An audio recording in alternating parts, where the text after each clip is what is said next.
আসসালামু আলাইকুম। নাজনীন আহমেদ স্বাগত জানাচ্ছি এনটিভি সকালের খবরে। নোবেল জয়ী ডক্টর মোহাম্মদ ইউনূসের নেতৃত্বাধীন অন্তর্বর্তী সরকারে আরও ৪ জন উপদেষ্টা যুক্ত হচ্ছেন। আজ বিকেলে তাদের শপথ পাঠ করাবেন রাষ্ট্রপতি মোহাম্মদ শাহাবুদ্দিন। প্রধান উপদেষ্টার বিশেষ সহকারী হিসেবে সম্প্রতি নিয়োগ পাওয়া আলী ইমাম মজুমদারকে উপদেষ্টা করা হচ্ছে। এছাড়া অর্থনীতিবিদ ওয়াহিদুদ্দিন মাহমুদ ও সাবেক সচিব মোহাম্মদ ফজল কবির খান উপদেষ্টা হিসেবে অন্তর্বর্তীকালীন সরকারে যোগ দিচ্ছেন।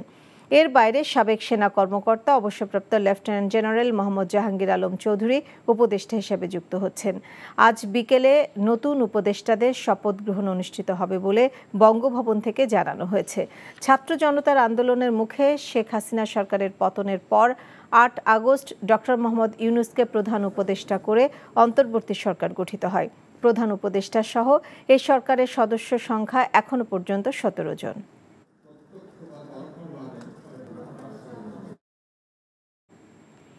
নিজস্ব অর্থায়ন ও তত্ত্বাবধানে বৈষম্য বিরোধী ছাত্র আন্দোলনে সংগঠিত হত্যাকাণ্ডের স্বাধীন ও নিরপেক্ষ তদন্ত করবে জাতিসংঘ, আর এ বিষয়ে সার্বিক সহযোগিতা করবে বাংলাদেশ সরকার। অন্যদিকে রাশিয়ার উপর পশ্চিমা নিষেধাজ্ঞা থাকায় সতর্কভাবে দুদেশের মাঝে সহযোগিতামূলক সম্পর্ক বজায় রাখা হবে। বৃহস্পতিবার বিদেশি কূটনৈতিকদের সাথে বৈঠক শেষে এসব জানান পররাষ্ট্র উপদেষ্টা মোহাম্মদ তৌহিদ হোসেন। রিপোর্টে জানাচ্ছেন শফি মাহমুদ সাগর।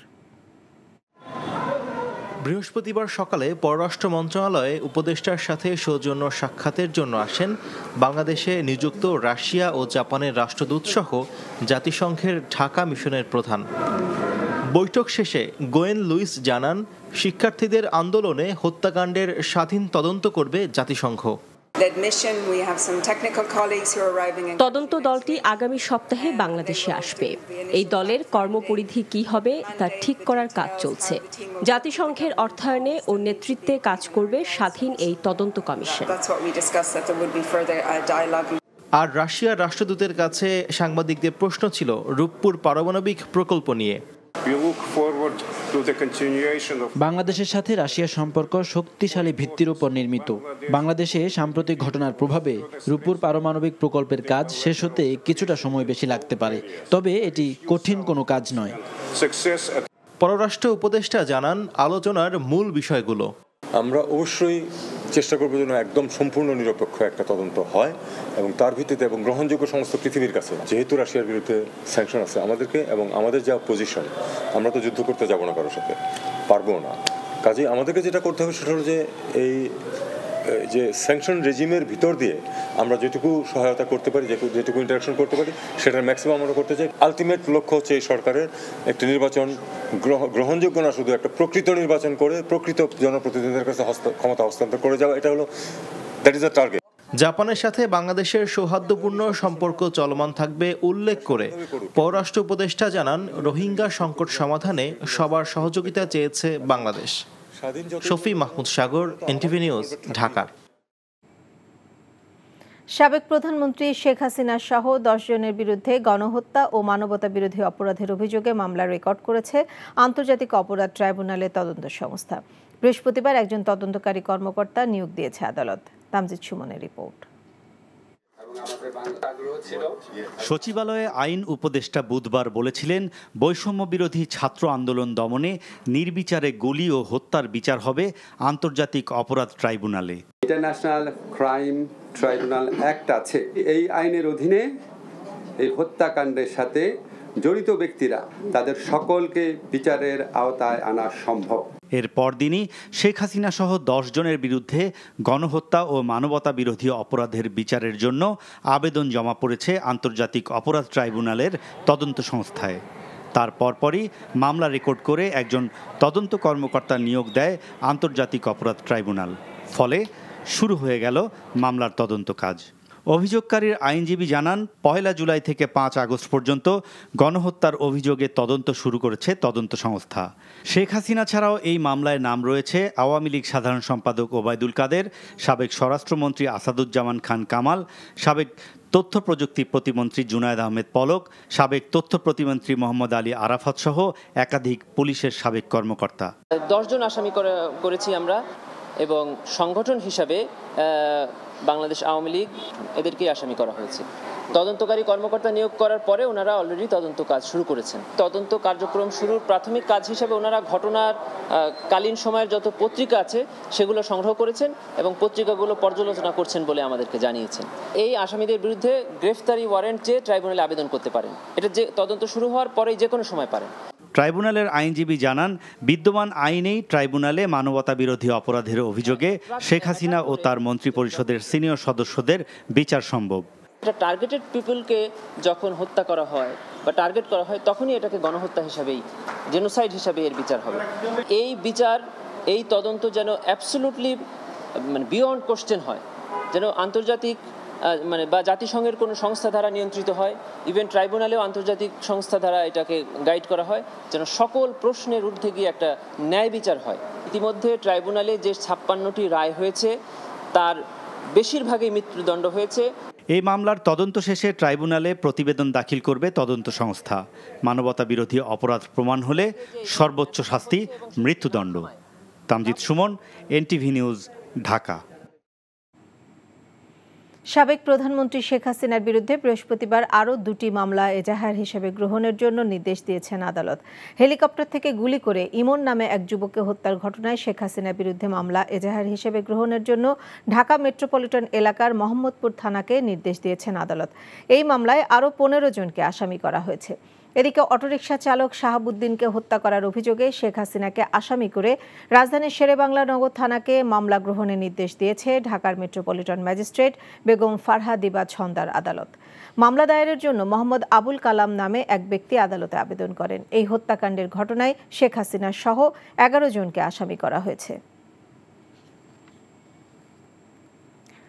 ক্ষমতার পালা বদলে পাল্টে গেল ধানমন্ডি 32 নম্বরের চিত্র। বৃহস্পতিবার শোক দিবসকে ঘিরে ছিল না কোনো আয়োজন, দেখা যায়নি দলের পরিচিত কোনো মুখ। তবে শক্ত অবস্থান ছিল ছাত্র জনতার। আওয়ামী লীগ ও তার দোসরদের যে কোনো ষড়যন্ত্র রুখে দিতে বুধবার থেকেই 32 নম্বরের আশপাশের সড়ক দখলে নেয় তারা। বিস্তারিত জুনায়েদ আল হাবিবের রিপোর্টে। 15 আগস্টকে ঘিরে গত কয়েকদিন ধরে সামাজিক যোগাযোগ মাধ্যমে বেশ সরব ছিলেন আওয়ামী লীগ ও তার অঙ্গ সংগঠনের নেতাকর্মীরা। গণজমায়েতে নতুন বিপ্লবের ঘোষণাও দেন কেউ কেউ। এমন পরিস্থিতিতে স্বৈরাচারদের ষড়যন্ত্র মোকাবেলায় অবস্থান কর্মসূচির ঘোষণা করে বৈষম্য বিরোধী ছাত্র আন্দোলন সহ বিভিন্ন রাজনৈতিক দল। দিনটিকে ঘিরে জনমনে কিছুটা উত্তেজনা তৈরি হলেও শেষ পর্যন্ত 32 নম্বর সড়কের চিত্র ছিল একেবারেই স্বাভাবিক। দিনভর শুনশান নীরবতা, মাঠে দেখা যায়নি আওয়ামী লীগের কোনো নেতাকে। তবে উল্টো চিত্র ছিল আশপাশের সড়কের। ষড়যন্ত্রকারীদের প্রতিহত করতে অবস্থান নেয় হাজারো ছাত্র জনতা। মিছিল আর স্লোগানে উত্তাল ছিল পুরো এলাকা। ছাত্র জনতার তোপের মুখে পড়তে দেখা গেছে বেশ কয়েকজন আওয়ামী লীগ সমর্থককে। জনতার অবস্থান কর্মসূচিতে বিশৃঙ্খলা তৈরি করতে পারে এমন সন্দেহে কয়েকজনকে আটক করতেও দেখা গেছে।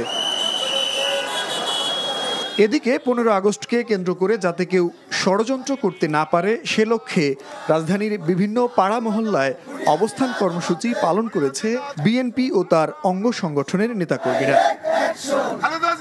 জুনায়েদ আল হাবিব, এনটিভি নিউজ, ঢাকা।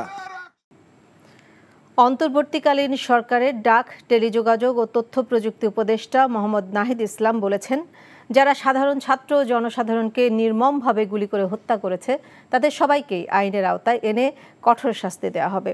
বৈষম্য বিরোধী ছাত্র আন্দোলনে রাজধানীতে পুলিশের গুলিতে আহত হবার পর চিকিৎসাধীন অবস্থায় নিহত টাঙ্গাইলে সাজিদের জানাজায় অংশ নিতে গিয়ে তিনি কথা বলেন। বৃহস্পতিবার দুপুরে ধনবাড়ী উপজেলায় সাজিদের বাড়িতে যান তিনি। নাহিদ বলেন, সাজিদদের আত্মত্যাগের কারণেই নতুন স্বাধীনতা অর্জিত হয়েছে।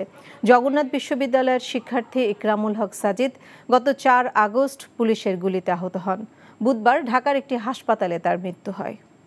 সাজিদের জন্য দোয়া করতেছে বাংলাদেশের সরকার। আমরা সবাই সাজিদের পরিবার এবং সকল শহীদদের পরিবারের সাথে আছি। এই যে সাধারণ মানুষদের কিভাবে গুলি করে হত্যা করা হয়েছে আপনারা দেখছেন সবই। আজকে তাদের বিচার অবশ্যই আমরা বিচার করব। সেই বিচার করার জন্য কিন্তু আমরা এই নতুন বাংলাদেশ আমরা অর্জন করছি। সংখ্যালঘুদের উপর অত্যাচার চালিয়ে দেশকে অস্থিতিশীল করতে আওয়ামী লীগ ষড়যন্ত্র করছে অভিযোগ করে বিএনপি মহাসচিব মির্জা ফখরুল ইসলাম আলমগীর বলেছেন, আন্তর্জাতিক মানবাধিকার আইনে শেখ হাসিনার বিচার করতে হবে। বৃহস্পতিবার নয়াপল্টনে বিএনপির অবস্থান কর্মসূচি থেকে একথা বলেন তিনি। হাসান মাহমুদের রিপোর্ট। সাবেক প্রধানমন্ত্রী শেখ হাসিনা ও তার সরকারের মন্ত্রীদের বিচারের দাবিতে সারা দেশে বিএনপির ডাকা 2 দিনের কর্মসূচির শেষ দিনে নয়াপল্টনের কার্যালয়ের সামনে এই অবস্থান। বিএনপি মহাসচিব মির্জা ফখরুল ইসলাম আলমগীর বলেন, ছাত্র জনতার গণবিপ্লবের মধ্য দিয়ে শেখ হাসিনা সরকারের দম্ভ আর স্বৈরশাসনের পতন হয়েছে।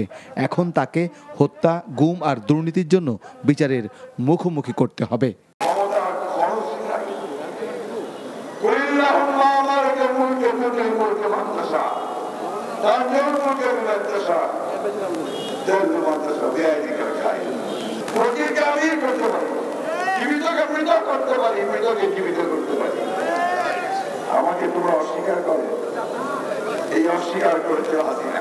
বিএনপি নেতারা বলেন, যেসব সরকারি কর্মকর্তা ও কর্মচারীরা হাসিনা সরকারের দুর্নীতি দুঃশাসনের সাথে জড়িত তাদেরও বিচার করতে হবে। নেতাকর্মীদেরকে ধৈর্য ধরে গণতান্ত্রিক আন্দোলনে কোনো ধরনের বিশৃঙ্খলা ঘটতে না দিয়ে শান্ত থাকার আহ্বান জানান নেতারা।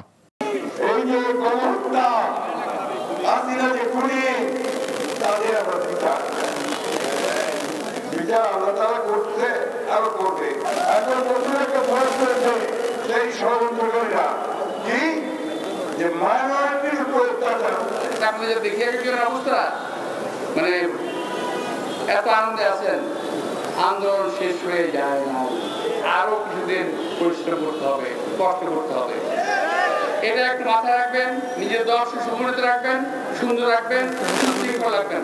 ছাত্র জনতার গণ অভ্যুত্থানের সময় কাকরাইল এলাকায় পুলিশের গুলিতে প্রাণ দেয়া রিকশা চালক কালামের পরিবারের সদস্যদের দেখতে যান বিএনপি নেতারা। Hasan Mahmud, NTV news, Dhaka. ছাত্র জনতার গণ অভ্যুত্থানের মাধ্যমে যে পরিবর্তন এসেছে তাকে কেউ নস্যাৎ করতে চাইলে এর ফল ভালো হবে না বলে হুঁশিয়ারি দিয়েছেন বৈষম্য বিরোধী ছাত্র আন্দোলনের সমন্বয়ক সার্জিস আলম। বৃহস্পতিবার শাহবাগে জাতীয় জাদুঘরের সামনে সংগঠনটির কেন্দ্রীয় সমাবেশ থেকে তিনি এই হুঁশিয়ারি দেন। নূর হোসেনের রিপোর্ট। 15 আগস্টকে কেন্দ্র করে সব ধরনের ষড়যন্ত্র রুখে দিতে ঢাকা বিশ্ববিদ্যালয় ক্যাম্পাসে মিছিল ও সমাবেশ করে বৈষম্য বিরোধী ছাত্র আন্দোলনের নেতাকর্মীরা। ভোগান্তি এড়াতে শাহবাগ মোড় অবরোধ না করে জাতীয় জাদুঘরের সামনে সমাবেশ করে তারা।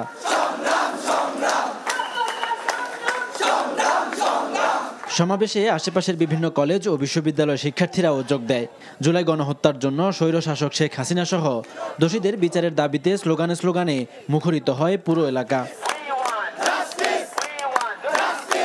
এতে যোগ দিয়ে বৈষম্য বিরোধী ছাত্র আন্দোলনের নেতারা আওয়ামী লীগ নেতাকর্মীদের হুঁশিয়ার করে বলেন, দেশের বিরুদ্ধে কোনো ষড়যন্ত্রের চেষ্টা হলে কঠিন পরিণতি ভোগ করতে হবে।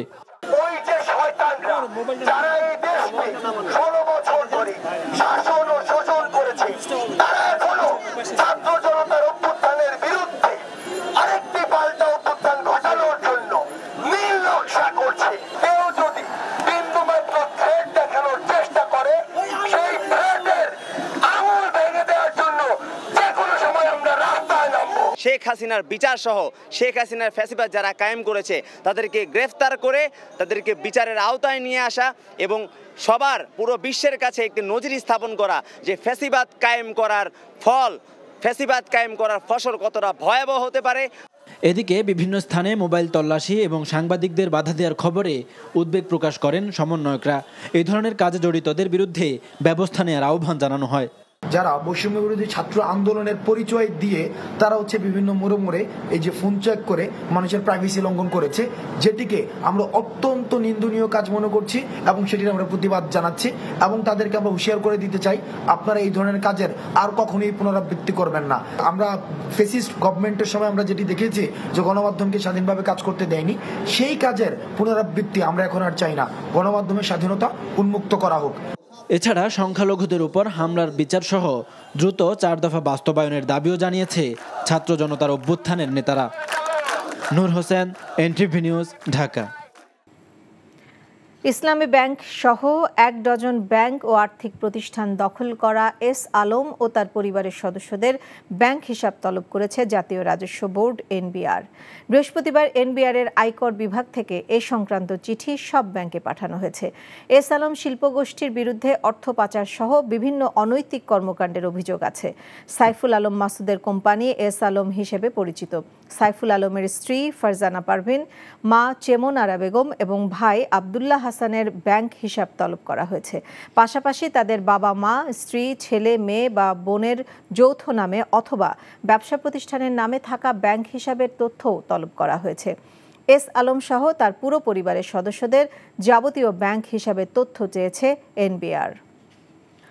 দীর্ঘ ১ মাস বন্ধ থাকার পর শনিবার থেকে মেট্রো রেল চালু করার কথা ছিল, তবে এদিন মেট্রো রেল চলাচল শুরু করা সম্ভব হচ্ছে না বলে জানিয়েছে মেট্রো রেল পরিচালনা প্রতিষ্ঠান Dhaka mass transit company limited. বৃহস্পতিবার ডিএমটিসিএল এর কোম্পানির দেয়া বিজ্ঞপ্তিতে একথা জানানো হয়। বলা হয়, সরকার গত ১১ আগস্ট প্রয়োজনীয় কারিগরি পরীক্ষা নিরীক্ষা শেষে ৭ দিনের মধ্যে মেট্রো রেল চলাচল পুনরায় চালু করার জন্য নির্দেশনা দেয়, কিন্তু অনিবার্য কারণে সেই কারিগরি পরীক্ষা নিরীক্ষা শুরু করা সম্ভব হয়নি।